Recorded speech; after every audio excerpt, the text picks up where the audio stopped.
Tu palabra es como aceite sobre mis heridas. Estás escuchando La Palabra de Verdad con el pastor Martín Portillo.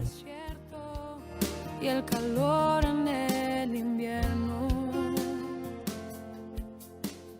Tu palabra. Bien, bienvenidos de nuevo a las clases sobre cristianismo años 0 al 2023. Como lo he dicho, estos son unos estudios bíblicos bien sencillos para que podamos ver toda la trayectoria de la iglesia cristiana desde el primer siglo hasta nuestros días. En la clase pasada estuvimos hablando de algunos conceptos importantes acerca de la historia de la iglesia y estuvimos sobre todo resaltando por qué era importante estudiar este tema. Así que te invito a que busques nuestro link en nuestro canal para que puedas ver ese video. Por otro lado, hoy estamos abordando, mejor dicho, la clase número 2 y la vamos a dividir en dos partes. Hoy en la primera parte vamos a hablar acerca de los fundadores de la iglesia. Creo que todos sabemos, evidentemente, que el fundador de la iglesia es el Señor Jesucristo. Él es la piedra angular, Él es el centro, Él es la cabeza, Él es realmente la razón por la que existe la iglesia cristiana. Él trajo un mensaje, Él trajo una doctrina y Él trajo sobre todo un ejemplo que cumplir, y lo cumplió a cabalidad según lo que nos dice Filipenses capítulo 2. Fue obediente hasta la muerte y muerte de cruz, por lo cual Dios le exaltó hasta lo sumo y le dio un nombre, sobre todo nombre, para que en el nombre de Jesús se doble toda rodilla de los que están en los cielos, en la tierra y debajo de la tierra. Ahora, nosotros sabemos que Jesús, una vez que fue hasta el Monte de los Olivos, reunió a los hombres y mujeres que estaban y habían estado con él durante todo ese tiempo. Ese puñado de hombres y mujeres se convirtieron en los testigos de su ascensión al cielo. Él les dejó una instrucción, él les dejó una orden, y era quedarse en Jerusalén, esperar la venida del Espíritu Santo y luego salir y ser diseminadores de la palabra de Dios y del Evangelio. Pues bien, a partir de ese momento, entonces se genera el comienzo de la iglesia como tal. Y hoy vamos a hablar de unos hombres, o de los hombres, que formaron parte de ese cenáculo, de ese círculo íntimo del Señor Jesús. Quisiéramos ahondar en la vida de cada uno de ellos, pero es sumamente extenso lo que pudiéramos hablar. Así que hoy vamos a abordar así en forma breve, en forma superficial, pero resaltando los puntos determinantes, la vida de estos hombres que formaron parte de esos 12 discípulos que Jesucristo mismo escogió y los dejó sobre la tierra para que ellos pudieran esparcir el Evangelio. Así que vamos entonces brevemente a hablar de estos hombres.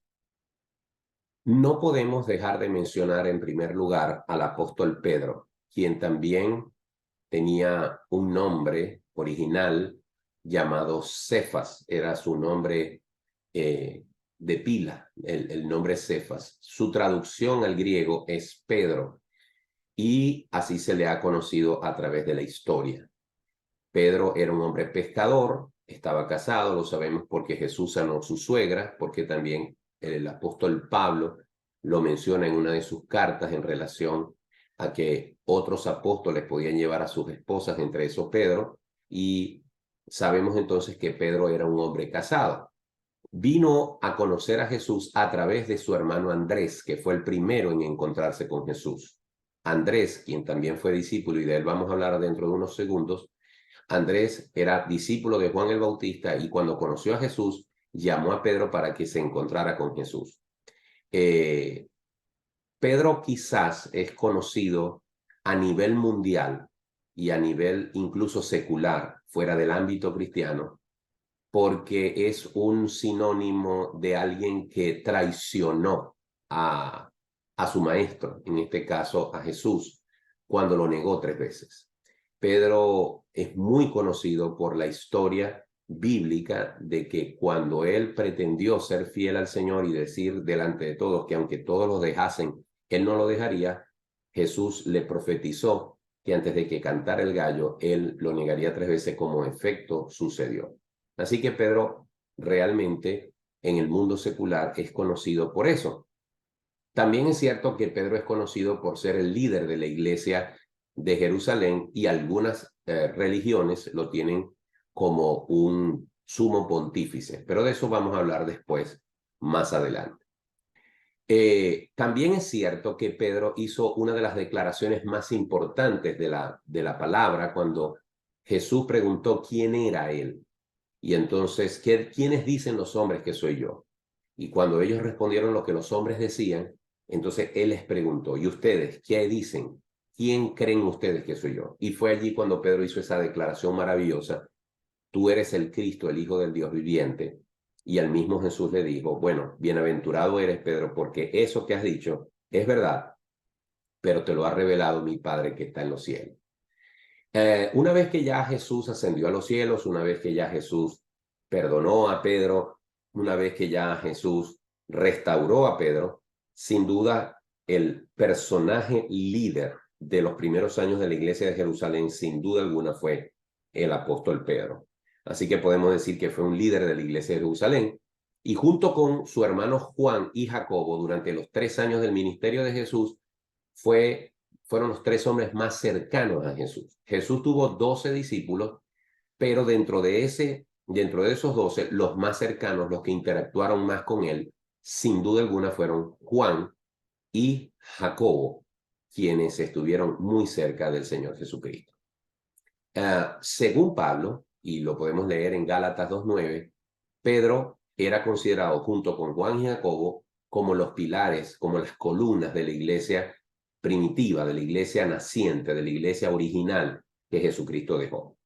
Sus características personales: era un entusiasta, era un obstinado, era un impulsivo, a veces atrevido.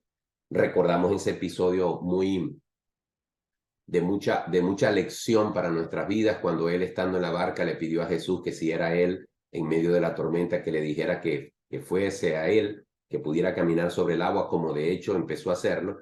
Pero luego quitó su mirada del Señor y se empezó a hundir en el agua y dijo, Señor, sálvame. Así que Pedro también es recordado por esa actitud impulsiva que lo llevaba a veces a actuar sin medir las consecuencias.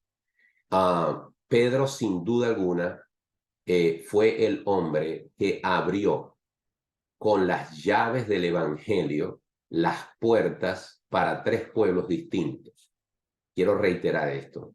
Pedro fue el hombre que Dios usó para que con las llaves del Evangelio pudiera abrir las puertas del cielo para 3 hombres distintos. ¿Por qué digo las llaves? ¿Por qué digo las puertas del cielo? Bueno, porque el Evangelio, sin duda alguna, es poder de Dios para salvación a todo aquel que cree, como lo dice el apóstol Pablo en la carta a los romanos. Y digo las puertas del cielo porque la palabra de Dios dice que Jesús es el camino, la verdad y la vida. Nadie viene al Padre si no es por mí. Jesús también dijo en ese mismo pasaje de Juan 14 que voy pues a preparar lugar para vosotros, para que donde yo estoy, vosotros también estéis. Entonces, la única forma de entrar al cielo por la puerta grande es a través de la llave que nos da el Evangelio. Y el Evangelio nos presenta a Jesucristo, el único mediador entre Dios y los hombres. La única forma de ser salvo, la única forma de acercarnos a Dios es por medio de su Hijo Jesús. Y Pedro llevó ese mensaje a 3 pueblos distintos. Primero a los judíos, es decir, a su propio pueblo. Fue Pedro quien se paró a predicar el día de Pentecostés y más de 3,000 personas se convirtieron, y después de eso hubo una cadena o una sucesión de predicaciones en las cuales Pedro, sin duda alguna, fue impregnando con su predicación al pueblo judío, y los judíos se fueron convirtiendo de su fe hebrea, de su fe judía, se fueron convirtiendo al Evangelio. Luego Pedro fue a confirmar en Samaria a los creyentes que estaban allí, producto del trabajo de Felipe el evangelista, que fue hasta allá, les predicó, y luego Pedro fue hasta allá y les confirmó a través de la administración del bautismo del Espíritu Santo. Y digo que los samaritanos son un segundo pueblo, aparte de los judíos, porque si bien es cierto, los samaritanos no eran gentiles como tal, eran una mezcla de pueblos gentiles con pueblos judíos, ellos representan a una raza en particular. Y la tercera raza a la que Pedro sirvió como trampolín, como introductor del evangelio para que ellos lo conocieran, fue al pueblo gentil, fue Pedro, porque sabemos que Pedro fue el hombre que fue a hablar con Cornelio y con su familia. Y allí, en esa ocasión, oficialmente, el evangelio entró al mundo gentil. Y así que Pedro, podemos decir perfectamente que fue el hombre que abrió las puertas del cielo, ¿verdad? A través del evangelio para el pueblo judío, las puertas del cielo para los samaritanos a través del evangelio, la presentación, la confirmación del evangelio, y también lo hizo con el pueblo gentil a través de Cornelio y su familia. Pedro fue criticado también duramente por el apóstol Pablo cuando no supo mantener una posición firme, una posición íntegra, y se vio temeroso de la opinión de los hebreos cuando Pedro estaba con los gentiles compartiendo con ellos y venían los hebreos de Jerusalén. Pedro simulaba que no tenía relación con los gentiles y cambiaba de proceder. Y Pablo se dio cuenta de eso, y en la carta a los Gálatas dice claramente que Pablo lo reprendió delante de todo el mundo y dijo que lo que él hacía era de condenar. Y dice también que hasta aún Bernabé fue arrastrado por la hipocresía de ellos. Es decir, que de una u otra manera Pablo llama a Pedro hipócrita.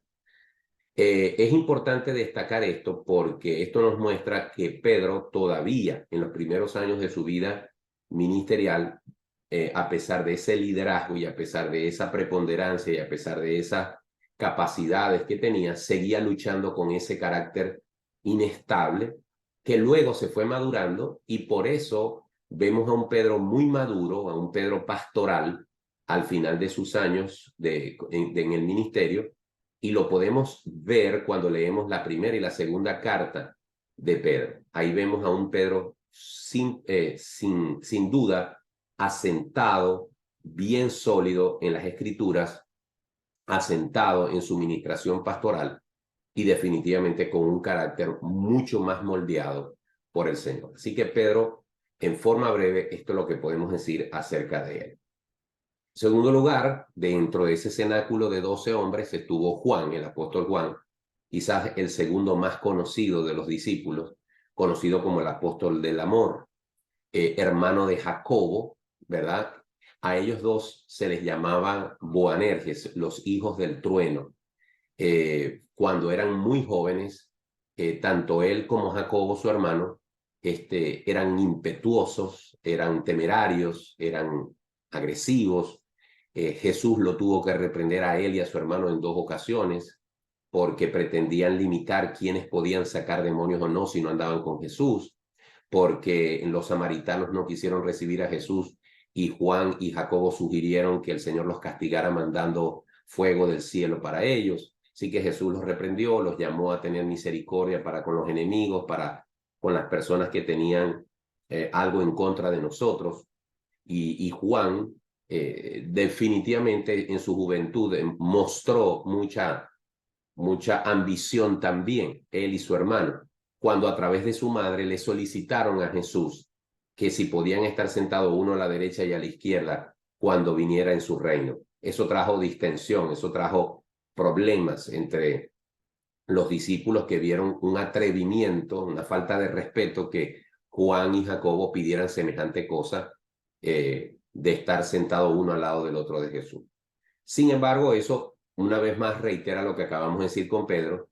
Jesús estaba trabajando con hombres que tenían un carácter al principio de su ministerio, pero que fueron transformados a través de los años, y nos indica a nosotros lo mismo que pasa con nuestras vidas. Cuando conocemos a Cristo y realmente tenemos un encuentro genuino con Él, los primeros meses, los primeros años, Dios está lidiando con nuestros caracteres, como lidió con Juan, como lidió con Pedro, como lidió con Tomás, como lidió con Felipe, como lidió con otros más, y lo fue transformando para su gloria, ¿verdad?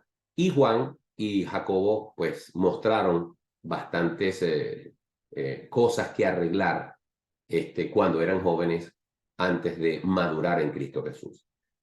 Él se autodenomina el discípulo que Jesús amaba, por eso se le conoce como el discípulo amado, como el discípulo del amor. Se cree que él era el que estaba recostado al pecho de Jesús en la cena, en la última cena. Jesús lo dejó encargado de su madre terrenal, de su madre María. Juan recibió ese encargo, por lo cual muchos han concluido, y por otros hechos, que Juan fue un hombre muy cercano a Jesucristo, junto con Pedro y con Jacobo, como ya lo dijimos, muy cercano a Jesús, y él asumió esa responsabilidad. Juan, pudiéramos decir que después de Pablo es el escritor más prolífico del Nuevo Testamento, porque escribió el Evangelio de Juan, escribió el Apocalipsis y escribió 3 cartas universales. Podemos notar, sobre todo en el Evangelio de Juan y la primera y segunda carta de Juan, que el tema principal es el creer, el amor y el gozo, ¿ok? Juan fue un gran defensor de la doctrina cristiana. Cuando nosotros vemos el inicio del Evangelio de Juan y vemos el inicio de la primera carta de Juan, notamos cómo Juan ataca una herejía de aquel momento del gnosticismo, que decía que Jesús no había venido en carne, sino que él era un espíritu con forma de humano, pero que no era un humano, que no era de carne, que no era Dios encarnado. Y Juan tuvo que atacar fuertemente esa doctrina herética. Por eso ustedes van a notar que tanto al comienzo de Juan como al comienzo de Primera de Juan, ustedes van a ver que él habla mucho acerca de la encarnación, del verbo encarnado. Es el único discípulo que resalta un evento importante, que es el lavamiento de los pies. Aparentemente esto impresionó mucho a Juan, ver que Jesús, el Hijo de Dios, el Rey de Reyes, el Señor de Señores, el Dios encarnado, sin embargo lavaba los pies de unos hombres pecadores como ellos, y esto lo resalta él en su evangelio. Una gran lección que Jesús nos da de humildad. Fue el último de los apóstoles en morir, muy probablemente, en una isla remota, en Patmos, alrededor del año 98 después de Cristo. O sea que muy posiblemente Juan era el más joven de los apóstoles y fue el que quizás vivió más años y murió ya muy anciano, solo, abandonado en esa isla, en la isla de Patmos, al final del siglo I. Bien, vamos con el apóstol Andrés, que era hermano de Pedro, como ya lo dijimos, fue la persona que conoció primero a Jesús. Posiblemente fue el primero que conoció a Jesús, porque Andrés era discípulo de Juan el Bautista, le impresionó quién era Jesucristo y se lo presentó a Pedro. Andrés era pescador, igual que Pedro, igual que Juan, fue discípulo de Juan el Bautista, como ya lo dijimos, fue quien le presentó a Jesús a Pedro. Todo indica que ellos conocieron a Jesús, pero no siguieron a Jesús sino hasta un año después, ¿ok? Es lo que indica la cronología, pero lo cierto es que ellos luego se unieron a Jesús para estar con él en su ministerio. Se nos dice que él es muy conocido porque fue quien le dice a Jesús, cuando Jesús pregunta, ¿cómo vamos a alimentar a estas 5,000 personas? ¿Qué vamos a hacer? Andrés le dice, bueno, aquí hay un muchacho con 5 panes y 2 peces.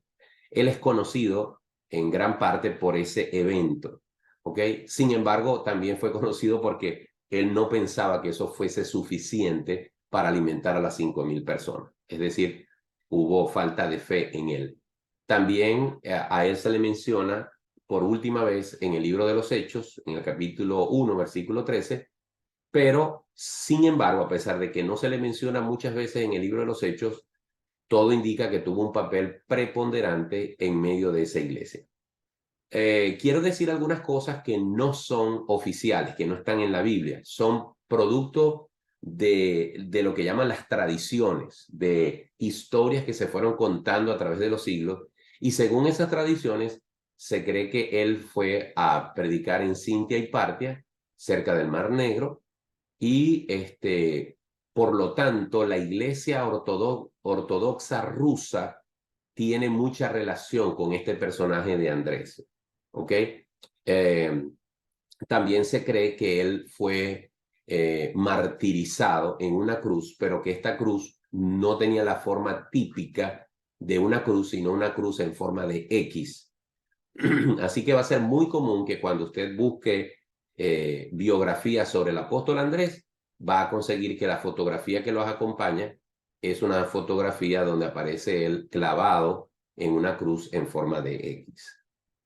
Bien, vamos con Jacobo. Jacobo también es conocido como Santiago, porque ese nombre, el nombre de Jacobo y Santiago, son sinónimos en el Nuevo Testamento. Es importante decir que dentro del grupo de los discípulos habían dos Jacobos, ¿ok? Ahorita vamos a hablar del siguiente, pero a este se le conoce como Jacobo o Santiago el Mayor, y era hermano, hijo del mismo padre, de la misma madre, del apóstol Juan. Se cree que eran hombres de una familia próspera, eran muy respetados socialmente, y eso, quizás el que tuvieran una cierta posición económica, una independencia económica, era lo que hacía que Juan y Jacobo fueran un poco exigentes, prepotentes, lo que ya dijimos hace unos minutos atrás cuando hablamos de Juan. Estuvo presente junto con Pedro y con Juan en momentos muy importantes, por eso se dice que Pedro, Juan y Jacobo eran muy cercanos a Jesús, más que los demás, porque estuvo en momentos como la resurrección de la hija de Jairo, ¿verdad? Como el momento de la transfiguración, cuando Jesús se transfiguró, y en el momento más cumbre de la vida de Jesús, antes de ir a la cruz, como fue cuando oró en el Getsemaní. De hecho, Jacobo, Pedro y Juan son reprendidos por el Señor porque no pudieron orar con él ni siquiera una hora. Es decir, que aún estos tres hombres que fueron tan cercanos a Jesús, les costó orar delante del Señor. Jacobo y Juan fueron los que pidieron esa posición privilegiada que, como ya les dije, causó molestia en el resto de los discípulos por haber pedido que cuando Jesús viniera en su reino, estar sentados uno al lado de la derecha y el otro al lado de la izquierda. Sin embargo, el que ellos hayan pedido eso hizo que Jesús les diera una profecía acerca de que sus muertes serían realmente violentas o dolorosas, en contraste con el final que ellos estaban pidiendo para sí, que era poder estar sentados al lado de uno del otro del Señor Jesús. De hecho, Jacobo fue el primero de los discípulos en morir. Es más, el único que la Biblia dice cómo murió fue precisamente Jacobo. El resto, ni Pedro, ni Juan, ni Pablo, ni ningún otro discípulo o apóstol se nos dice con exactitud cómo murió. Solamente Jacobo es el que se nos dice que fue decapitado por el rey Agripa, y eso ocurrió en el año 44. Este Jacobo no debe confundirse con el Jacobo que dirigió la iglesia de Jerusalén. En su momento hablaremos de ese Jacobo, ¿ok? Vamos ahora ya a acelerar un poco el paso con el resto de los discípulos. Tenemos a Felipe. Felipe es importante, ¿verdad? Decir que hay 4 Felipes mencionados en la Biblia. De esos 4 Felipes, 2 estaban asociados con el rey Herodes, así que los podemos descartar por completo al hablar de este Felipe. Pero sí hay otros 2 Felipes que la gente los puede confundir. Y eso es porque hay un Felipe, que es este Felipe del que estamos hablando, que es un apóstol, que es un discípulo de Jesús, y hay un Felipe que es Felipe el Evangelista. No tengo tiempo para explicar con detalle esto, pero si ustedes se toman la molestia de buscar Hechos capítulo 8, van a notar que en ese comienzo del capítulo se nos dice que todos los discípulos se quedaron en Jerusalén y que Felipe, mencionado allí, va hasta Samaria. Así que si nos dice por un lado que todos los apóstoles se habían quedado en Jerusalén y otros salieron, este Felipe que va a Samaria y que predique en Samaria y que muchos se convierten con su predicación. Es decir, este Felipe que va a Samaria también es el Felipe que va por el desierto y se consigue con el etíope. Ese Felipe no es el apóstol Felipe del que estamos hablando en este momento. ¿Ok? Es importante hacer esa diferencia. Son dos Felipes distintos. Este Felipe fue llamado por Jesús después que llamó a Andrés y a Pedro, y fue el hombre que Dios usó para llamar a Natanael o Bartolomé, o otro de los discípulos. También era de la ciudad de Galilea, llamada Betsaida, de donde eran Pedro y Andrés, así que eran amigos, eran pescadores. Siempre que se menciona la lista de los discípulos, él aparece en quinto lugar. Siempre aparece en ese lugar. Su momento, vamos a decir, más protagónico es cuando él está en la multiplicación de esos panes y peces que mencionamos ahorita, y él decía que ni siquiera con una cantidad grande de comida se podía satisfacer, sin una cantidad inmensa de dinero se podía satisfacer a todos los que estaban allí. Es decir, lo que quiero decir es que Felipe mostró poca fe cuando pensó negativamente que con 5 panes y 2 peces no se podía alimentar a tantas personas. Entonces, también a él lo buscan unos griegos que querían hablar con Jesús y lo contactan, eso aparece en Juan 12:21, pero por lo que más es conocido Felipe, por lo que más lo recordamos, al menos yo lo recuerdo siempre así, es porque en Juan 14, cuando Jesús está diciendo, no se turbe vuestro corazón, creéis en Dios, creéis también en mí, en la casa de mi Padre muchas moradas hay, si así no fuere yo lo hubiera dicho. Cuando estamos en ese proceso, Felipe le pregunta o le pide a Jesús algo bastante temerario, le dice, muéstranos al Padre, ¿ok? Y con eso nos basta. Y entonces Jesús le dice, tanto tiempo he estado con vosotros y aún no me conoces. El que me ha visto a mí, ha visto al Padre. Me encanta que Felipe haya hecho esa petición porque nos da oportunidad de ver a Jesús diciendo en forma clara, enfática, sobre todo esa última noche que está sobre la tierra o que va a estar con los discípulos en la tierra, ¿verdad? En Juan 14, vemos a Jesús abiertamente diciendo, yo soy Dios encarnado. El que me ha visto a mí, ha visto al Padre. Así que Felipe, con su solicitud, dio pie para que Jesús nos hablara acerca de su divinidad en forma clara y enfática. Una vez más, volviendo a las tradiciones cristianas de hoy en día, o que se tienen información de hoy en día, no son cosas que están en la Biblia. Se cree que Felipe fue a Palestina y a Grecia, allí pasó la mayor parte de su tiempo. Se cree que estuvo encargado de la iglesia de Hierápolis, que estaba muy cerca de Tesalónica y de la Odisea, y que esa es la razón por la cual posiblemente Pablo no le escribió una carta a la iglesia de Hierápolis, porque estaba otro discípulo, otro apóstol allí como pastor. Así que algunos teólogos piensan que esa es la razón por la que él no le escribió a esa iglesia. Perdón, dije Tesalónica, pero me refería a la ciudad de Colosas. Colosas y la Odisea y Hierápolis estaban cerca, pero Pablo le escribe a los colosenses y les dice, cuando se termine de leer esta carta, léanla en la Odisea, y cuando la de la Odisea la lean allá, la leen en Colosas. Pero a Hierápolis no mandó carta. La razón es que se piensa que Felipe era el encargado de esa iglesia y por lo tanto estaban bien cuidados bajo el cuidado de un apóstol del Señor. Tenemos otro apóstol conocido como Bartolomé. Hay poca información sobre él. Sin embargo, en el encuentro que Jesús tiene con él a través precisamente de Felipe, que se lo trae para que lo conozca, el Señor Jesús tuvo una palabra bien importante para Bartolomé. Dijo, aquí tienen a un verdadero israelita en quien no hay falsedad. Eso lo dijo Jesús en Juan 1, versículo 47.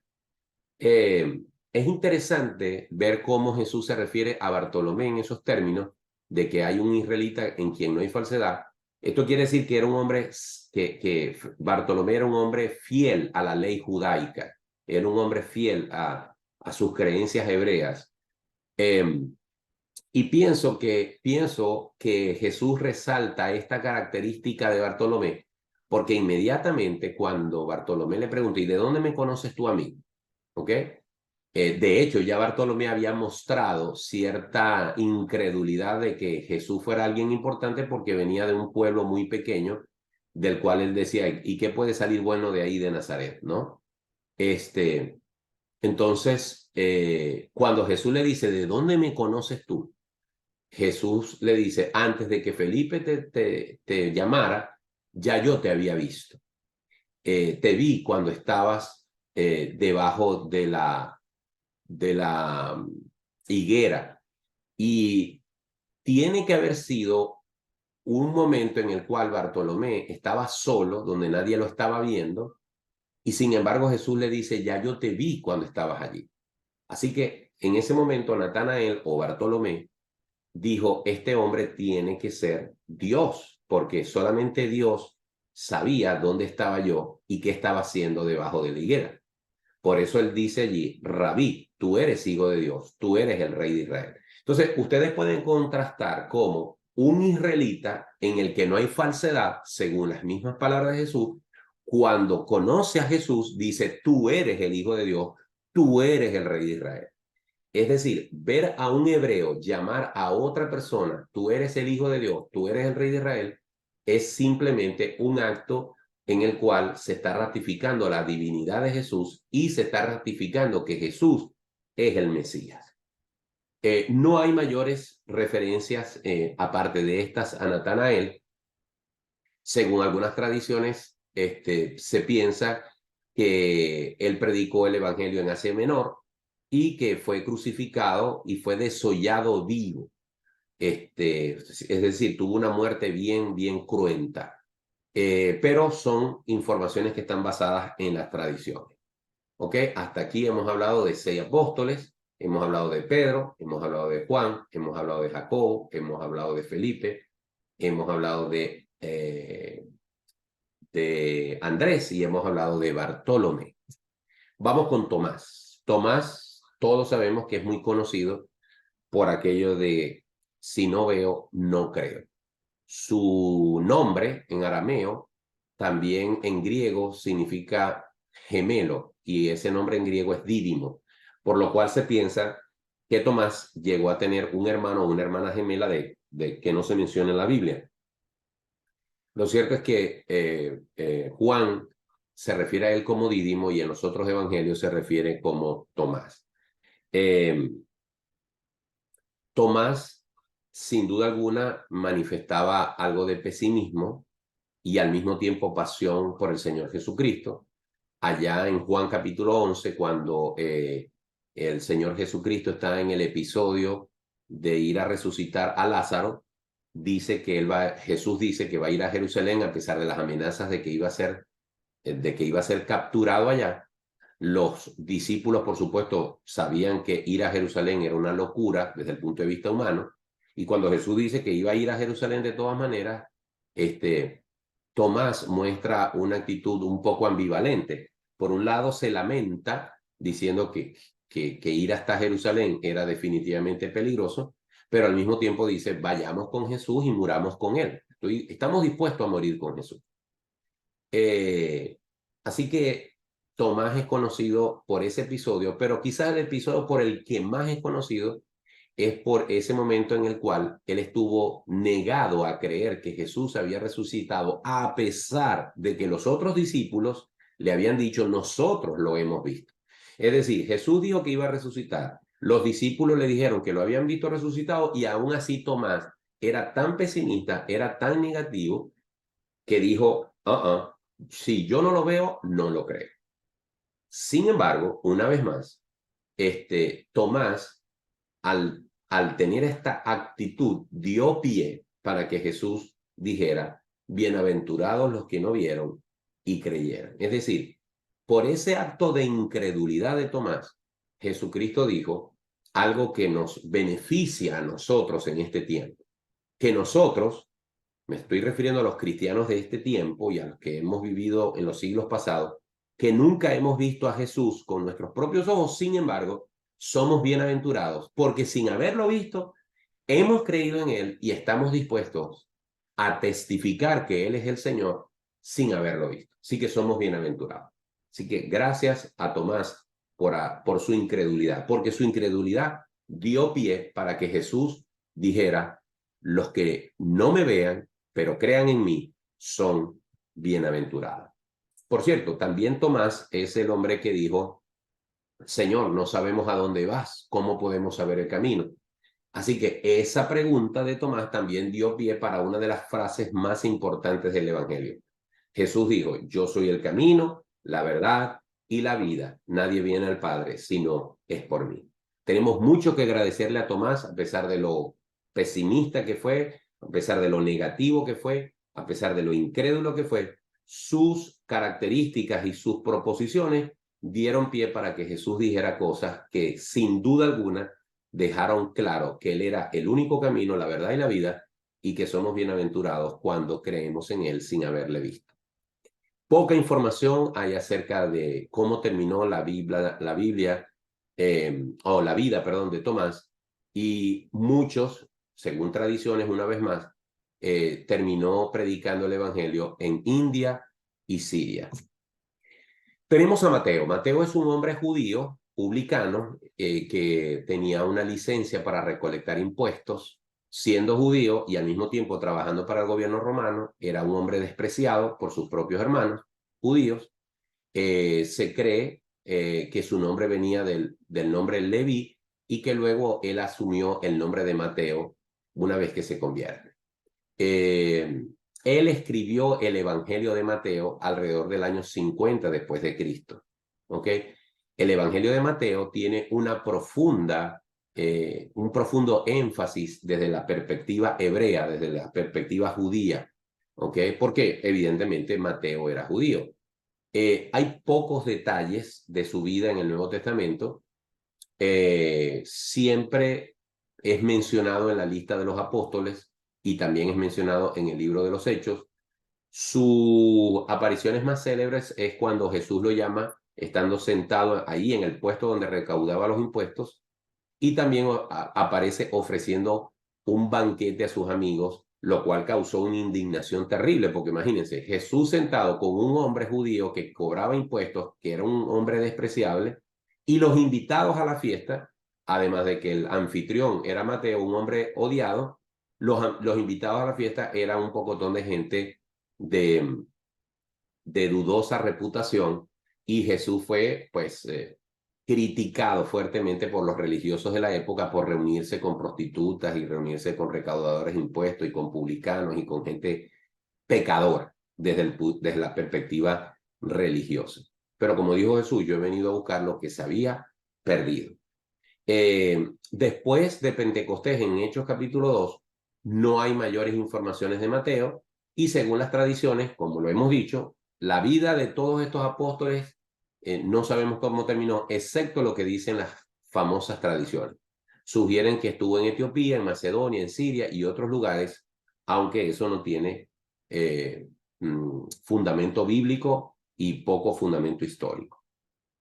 Está otro apóstol. Ya aquí empezamos a tener apóstoles que tienen menor importancia o relevancia o aparición, ¿ok? Aunque todos formaron por parte del grupo de apóstoles, aquí evidentemente estamos hablando ya de los últimos que tuvieron poca influencia. Tenemos a Jacobo, hijo de Alfeo, el cual hay poca información bíblica sobre él. Se le llama también Santiago el Menor, ¿ok? Y es posible que eso de Santiago el Menor tuviera que ver con que era bajo de estatura, ¿ok? O quizás era el hijo menor de Zebedeo. Algunos estudiosos sugieren que es probable que fuera hermano del apóstol Mateo. ¿Por qué dicen eso? Porque Mateo es mencionado como hijo de Alfeo, y Jacobo del que estamos hablando también es mencionado hijo de Alfeo. Entonces algunos piensan, si el padre de uno se llamaba Alfeo y el padre del otro se llamaba Alfeo, es posible que Mateo y este Jacobo fueran hermanos, pero no hay suficientes datos para afirmar eso con exactitud. Es decir, no hay pruebas de que el padre de ellos dos fuera la misma persona. ¿Ok? De los 4 personajes bíblicos con el nombre Santiago, 2 pertenecían a los 12 apóstoles de Jesús, el tercero es considerado el medio hermano del Señor Jesús, y el cuarto es conocido y el cuarto es poco conocido y es el padre de Judas Tadeo. Es decir, el nombre de Jacobo aparece en el Nuevo Testamento 4 veces, como Jacobo o como Santiago.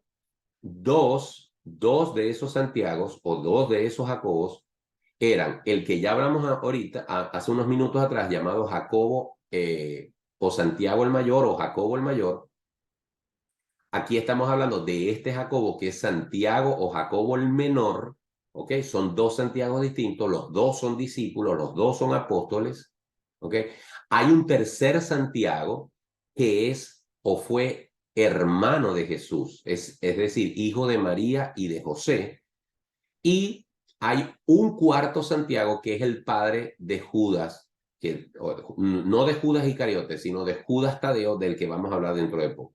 Esos son 4 Santiagos que aparecen allí y que no los debemos confundir. Ahora estamos hablando de Simón el Cananita o Celote.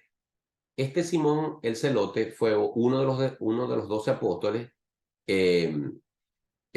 No necesariamente es que él era de Caná, sino que se le conoce así como el celoso, palabra que era referida a los que eran celosos de la ley. Parece ser que este hombre pertenecía a un grupo rebelde que por ser tan celosos de la ley, por ser tan celosos de la religión hebrea, del gentilicio hebreo, pertenecía a un grupo de hombres que estaban dispuestos a hacer sedición, a hacer complot contra el Imperio Romano. Entonces se le asocia a grupos revolucionarios, ¿ok? Este Simón. Se sabe muy poco de él. De hecho, es del apóstol que se tiene menos información en las Escrituras.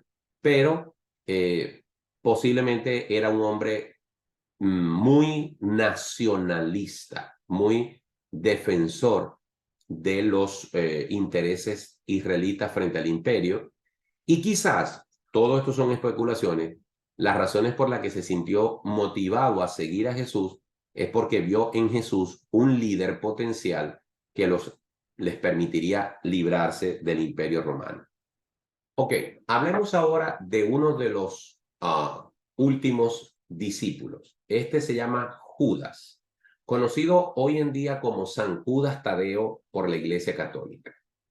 Es muy importante decir que este apóstol Judas no tiene nada que ver con Judas Iscariote, son 2 Judas distintos. De hecho, Juan lo resalta en su evangelio, en Juan 14:22. Él aclara Judas, no el Iscariote, porque este Judas le hizo una pregunta a Jesús en Juan 14, donde Jesús está hablando acerca del Espíritu Santo y de cómo el Espíritu Santo vendría y se manifestaría. Entonces, este Judas le pregunta a Jesús, ¿por qué te vas a manifestar a nosotros y no al mundo? Y cuando Judas hace esta pregunta, Juan lo registra y pone, esta pregunta la hizo Judas, no el Iscariote. Y es que sencillamente, para ese momento llamarse Judas no era un problema, pero unos años después sí lo iba a hacer, porque llamarse Judas era llamarse como uno de los traidores, o como el traidor de Judas, el que vendió a Jesús. Así que a nadie le gustaría que lo confunda con ese señor. Hay un Judas, un tercer Judas que aparece en la Biblia, que es el que escribe la carta a Judas, escribe la carta de Judas que aparece antes de Apocalipsis. Ese Judas que escribe la carta de Judas, que solamente tiene un capítulo, es un medio hermano de Jesús, un hijo de José y María, que no tiene nada que ver con este Judas Tadeo del que estamos hablando. Así que es importante hacer esa aclaratoria. Por último, estamos hablando ahora de Judas Iscariote. Es triste decirlo, pero quizás uno de los más conocido que Felipe, más conocido que Tomás, más conocido que Judas Tadeo, más conocido que Santiago el Menor, pero lamentablemente por un acto extremadamente horroroso, como fue vender al Señor Jesucristo. El mismo Jesús lo llama el hijo de perdición. Cuando él está haciendo la oración sacerdotal de Juan 17, le dice al Padre, Padre, ninguno de los que me diste se perdió, sino el hijo de perdición, para que se cumpliera la escritura.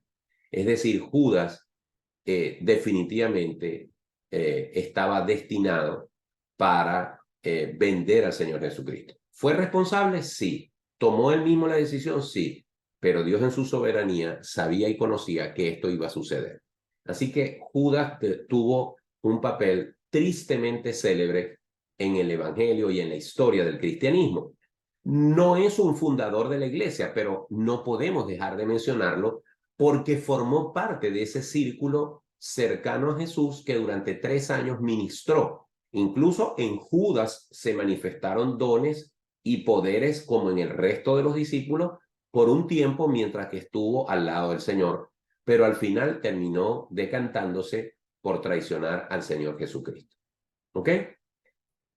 El apóstol Juan lo llamó ladrón cuando dijo que él no tenía ningún interés honesto por la forma en la que se manejaba el dinero, sino simplemente porque quería sustraer de la bolsa, de las poquitas cosas que habían en la bolsa con la que vivían los discípulos.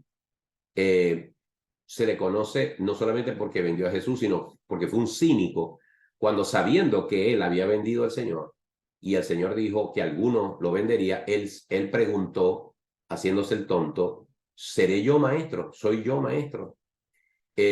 Así que definitivamente Judas fue un hombre terriblemente destinado para una cosa tan horrorosa como fue traicionar al maestro. Es importante destacar que en el libro de Mateo, o en la carta de Mateo, perdón, en el Evangelio de Mateo, en el capítulo 27, dice que Judas fue y se ahorcó, pero no da más detalles. Es decir, murió ahorcado. Pero en Hechos 1:18 dice que él cayó y se reventó y se derramaron las entrañas. Entonces, algunas personas dicen, aquí hay una contradicción bíblica, porque por un lado dice que se ahorcó y por otro lado dicen que cayó de un árbol y se reventó y se derramaron sus entrañas. Definitivamente, los dos evangelios, las dos escrituras no se están contradiciendo. Cuando una persona se ahorca y su cuerpo queda guindando de una soga en un árbol, esa persona se va a ir pudriendo poco a poco, ¿ok? Sobre todo si nadie lo retira de allí. Van a pasar las horas, van a pasar los días, y definitivamente lo único que pasó es que la rama de la que se ahorcó Judas se quebró, se partió, y al caer aquel cuerpo ya descompuesto, ya aventado, definitivamente ese cuerpo explotó y se derramaron sus entrañas. Así que el pasaje de Hechos no hace otra cosa sino que completar lo que dice la carta o el Evangelio de Mateo, ¿ok? Una muerte terrible por ahorcamiento, y por supuesto cuando el cuerpo cayó al piso se regó, se abrió, explotó y hubo vísceras por todos lados. Un poco cruento la descripción del cuadro, pero así terminó este hombre por su traición. Y por último hablamos de Matías. Matías es el hombre que, según Hechos capítulo 1, sobre él cayó la suerte cuando los apóstoles reunidos todos en grupo oraron, pidieron dirección al Señor e hicieron una cosa que en ese entonces era normal, y es echar suertes. No fueron los primeros en hacerlo, pero esta fue la última vez que las personas utilizaron las suertes para determinar la voluntad de Dios. En el Antiguo Testamento eso fue muy común, para repartir las tierras, para asignar ciertas misiones, pero aquí simplemente los discípulos se reúnen, después que vinieron de despedir al Señor, después de estar unidos en oración. Llega un momento en que Pedro se levanta y dice, bueno, es necesario que de entre los que estuvimos aquí, entre los que fuimos testigos, entre los que estuvieron con el Señor todo este tiempo, escojamos a uno que sustituya al traidor.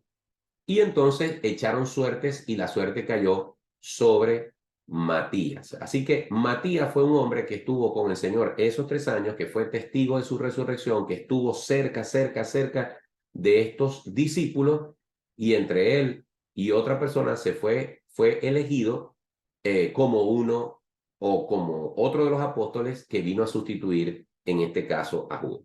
Hay muchas discusiones a través de los siglos de si esto estuvo bien o no estuvo bien, si ese puesto le tocaba o no le tocaba al apóstol Pablo, pero eso es un tema que no tiene nada que ver con esta clase.